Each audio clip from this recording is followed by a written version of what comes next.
Don't take it personally. Life. Don't take it personally. Hey, gang. Welcome to my life, where anything is possible and nothing is as it seems. I'm Freedom, and I'll be your host. It is Sunday, August 2nd, 2020. Fix time. What's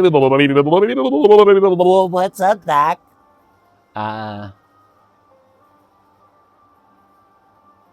What's going on? Good day. Good morrow to you.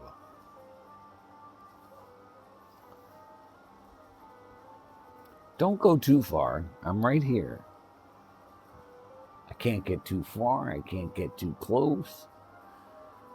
You're like a child. Before I forget, before I move on any further, Mayor, I thought of you last night. I went outside to do something. I forget what it was. It was dusk. Like, it wasn't completely dark out yet. There was enough light that I could see some things. But it wasn't daytime. And, you know, I've got this little...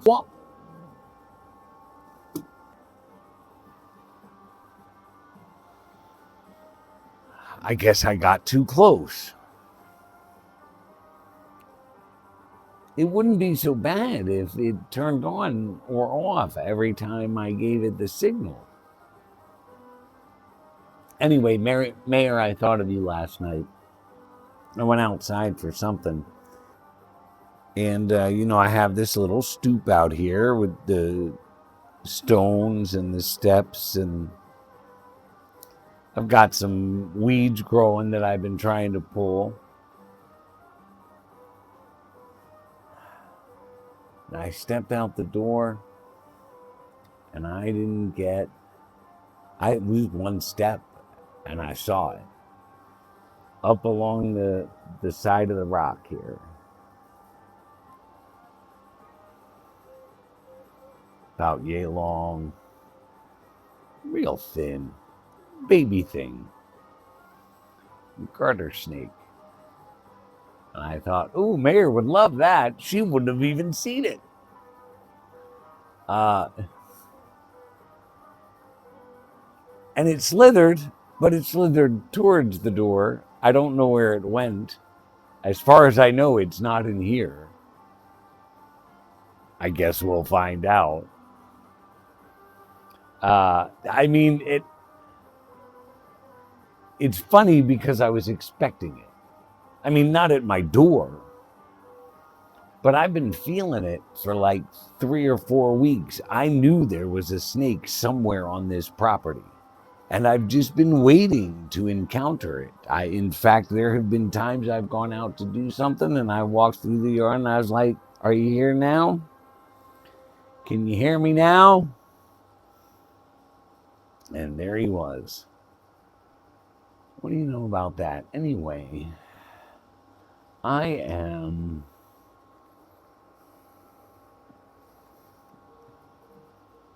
a hot mess today. Too bad you're not just hot. At all. Tubby. Stop. I'm very sensitive about my beer ball. But I'm having a rough time today. I'm having a hard time moving like all day. I'm home way early and shouldn't be, because I was having such a hard time moving. In fact, when I got back here, it took me 3 attempts to push open my driver's side door because my arm just did not have the to do it. When I did finally do it, it was because I was able to get myself situated that when I got my hand on the door, I was able to push forward with my whole body and be on my way. My steps have been small and slow, There have been times I've had to just stop because the leg didn't want to move. I'm also very tired. I don't know, I feel fried. I feel wired. I mean, not wired as in energetic. I'm not sure what the. Never mind, that was not a correct word at all. I can't even fix it. That should give you a fine example. I can't even bullshit the bullshit anymore. So, I mean, some of this, I guess I should be expecting. It's the day after Lugnazad. I can't say it. I can't spell it. Lammas, the first day of the harvest. It is one of my 8 days of the year.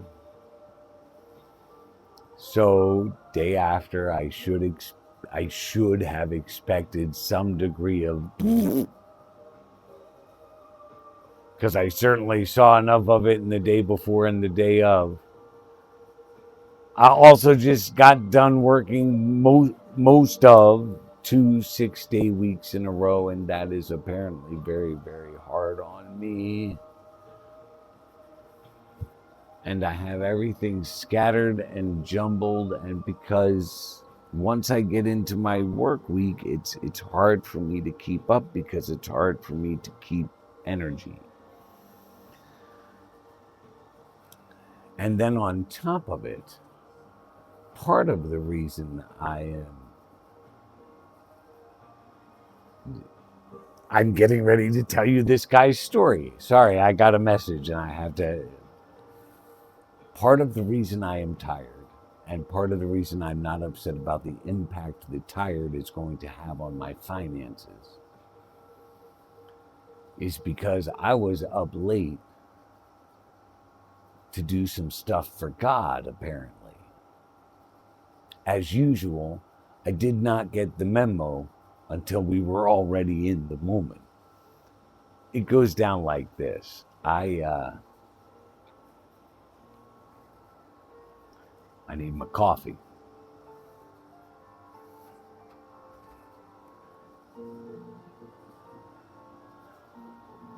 I mean, I'm right here. Hi. Hi. Hello. How are you? Uh, I'm in this forum discussion group, whatever you want to call it, on Facebook. I believe this one, the title is Christians and Atheists Exploring the Big Questions. Woo! Considering I'm neither one of those things, but can debate both sides depending on the topic. So there was a post, and I forget how it was phrased. I forget exactly how it was put, but the gist of it was, as a Christian, do you truly consider Judas to be the bad guy? Like he did evil works? Or do you see it more as he was doing God's work? I'm sure you can imagine some of the reactions to that question. This is one of my favorite topics, and I am absolutely on the side of the argument. He was doing God's work. The Christianity is built on the idea that salvation ultimately comes through the crucifixion and resurrection, that this was God's plan. That's why he sent Jesus. Some Christians take it as far as to say that was God's plan since the very beginning, and hence you find it all throughout the Old Testament. Okay. So in order for the crucifixion to happen, Jesus needed to be caught. In order to be caught, the Romans needed to know who he was. In order to know who he was, they needed someone to identify him. Enter Judas.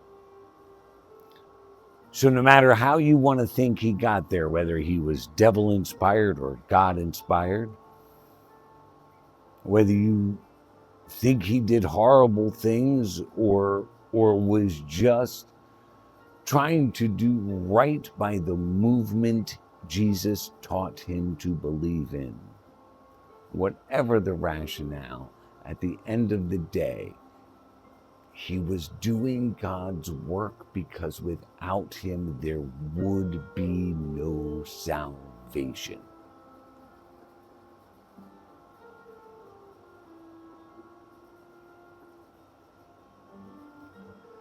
So we get into this, and I got into it with this one gentleman who repeatedly tried to tell me that there are Jesus prophecies all throughout the Old Testament. I've heard this before. So far, I have yet to have anyone give me any Old Testament scripture that is a Jesus prophecy. That's how it's read. But when you read it as the Hebrews who wrote it and studied it and lived it, it's not.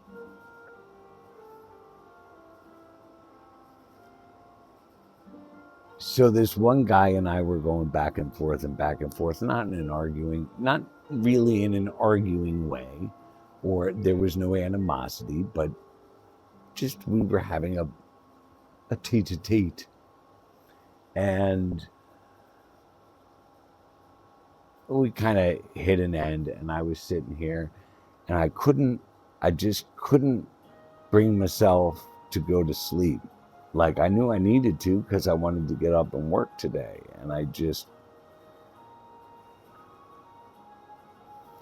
And it's been my experience in life and spirituality that when those moments happen, you just have to let them. Hold on. Go with it, ride it. And the next thing I know, I'm getting a message request from this dude. He needs to know more. He is just drawn like into me. He's tried now actually twice to walk away, and like I said, I just got another message from him. He comes back. But I also think I broke him.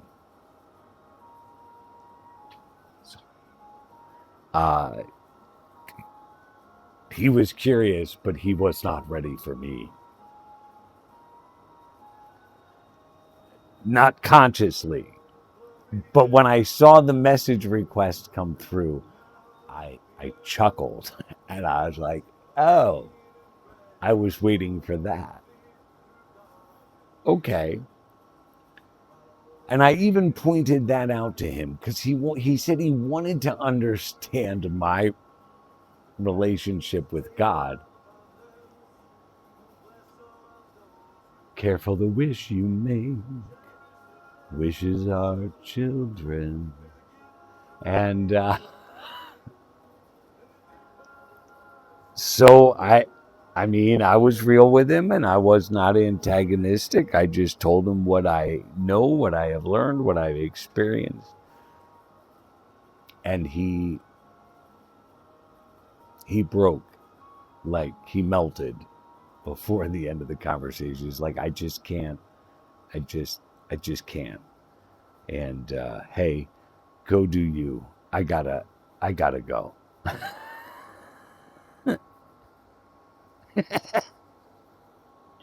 I was like, oops, I broke him. And this morning he sent me another message. I was going to check in on him because I did feel bad, but he sent me a message first. And again, he was like, I just don't.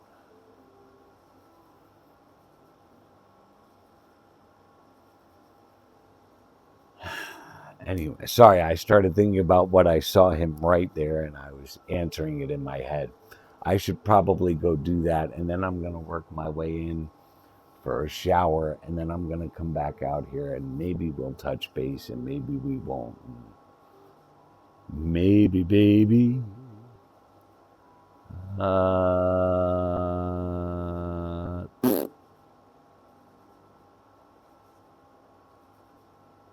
Live the day you dreamed of. Thanks for tuning in. I appreciate you all. Wherever you are and whenever you are, please like, comment, and share. Sure. America! We're on a journey and it takes you to get there. So without hesitation, for now and for always, from here in Geistopia, this is your beloved Rev saying stay tuned in, fellow travelers, and wishing you peace, love, light, and freakishness, baby.